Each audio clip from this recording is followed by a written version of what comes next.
ఆయన prime minister మిత్రులు ఇంగిరెడ్డి శ్రీనివాసరెడ్డి గారు, తిరిగి లక్ష్మణ్ గారు, మరి ప్రింట్ అండ్ ఎలక్ట్రానిక్ మీడియా మిత్రులారా, మీ అందరికీ తెలిసిందే నిన్న మిడ్ నైట్ రాత్రికి సౌదీ అరేబియాలో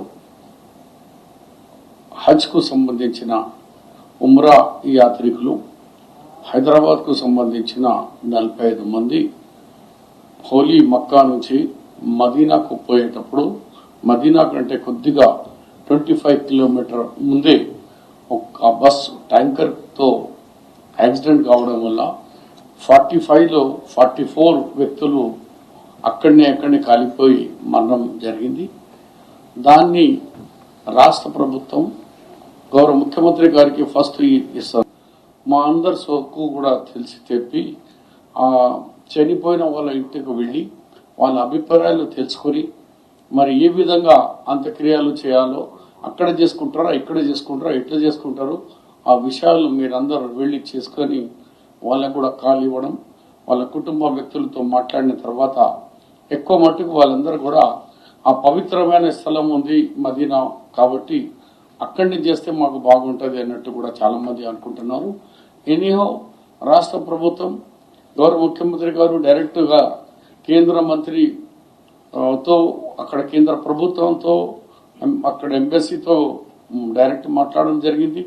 అలాగే మేము కూడా అక్కడున్న అంబాసిడర్ తో కూడా మాట్లాడిన తర్వాత ఈరోజు అన్నగారు చెప్పినట్టు కేబినెట్ నిర్ణయంలో ఒక నిర్ణయం ఒకటి ఏంటంటే చనిపోయిన వ్యక్తులకు అందరినీ కూడా 5 lakhs రూపీస్ అస్గిరా అమౌంట్ ఇవ్వాలని రాష్ట్ర ప్రభుత్వం నిర్ణయం తీసుకుంది. 5 lakhs ఒక వ్యక్తికి. రెండో నిర్ణయం అంటే కోఆర్డినేషన్ చేసేందుకు ఒక హై లెవెల్ డెలిగేషన్ పంపించడం జరిగింది. దాంట్లో మైనారిటీ వెల్ఫేర్ మినిస్టర్ ఉన్న అజరుద్దీన్ గారు, నాంపల్లి ఏరియాలో ఎక్కువగా చనిపోయినందుకు అక్కడ స్థానిక ఎంఐఎం ఎమ్మెల్యే మాజిద్ హుసేన్ గారు మరియు గవర్నమెంట్ పరంగా మైనారిటీ వెల్ఫేర్ సెక్రటరీ డెలిగేషన్ పంపించి వాళ్ళు ఫ్యామిలీ మెంబర్స్ కు సౌదీ గవర్నమెంట్ కు ఇండియన్ గవర్నమెంట్ మధ్యలో కోఆర్డినేషన్ చేసి వాళ్ళకు కావాల్సిన ఏర్పాట్లన్నీ వాళ్ళు చేయాలని అనుకుని, అలాగే మూడోది ఎవరు వాళ్ళు చనిపోయిన ఫ్యామిలీస్ తరఫు నుంచి ఇక్కడ దగ్గర బంధువులు ఎవరు ఉన్నారో పోయే వాళ్లకు ఒక ఫ్యామిలీకు ఇక్కడ మన హైదరాబాద్ నుంచి ఇద్దరికి మన తెలంగాణ ప్రభుత్వమే మా గవర్నమెంట్ ఖర్చుతోనే అక్కడ మదీనా షరీఫ్ కు పంపించి సౌదీ అరేబియాలో వాళ్లకు పోని ఖర్చు కానీ ఉండే ఏర్పాట్లు కూడా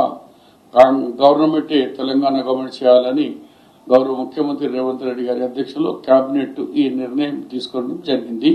ఇప్పటికే వాళ్ళ చుట్టాల తరఫు నుంచి బంధువుల తరఫు నుంచి మాకు 44 పాస్పోర్ట్ కూడా వచ్చినాయి. వాళ్ళకి కూడా ఇమీడియట్లీ విజాస్ కు ప్రాసెస్ కు మొదలుపెట్టే government GAD and Haj committee వాళ్ళు ప్రయత్నాలు మొదలుపెట్టించారు.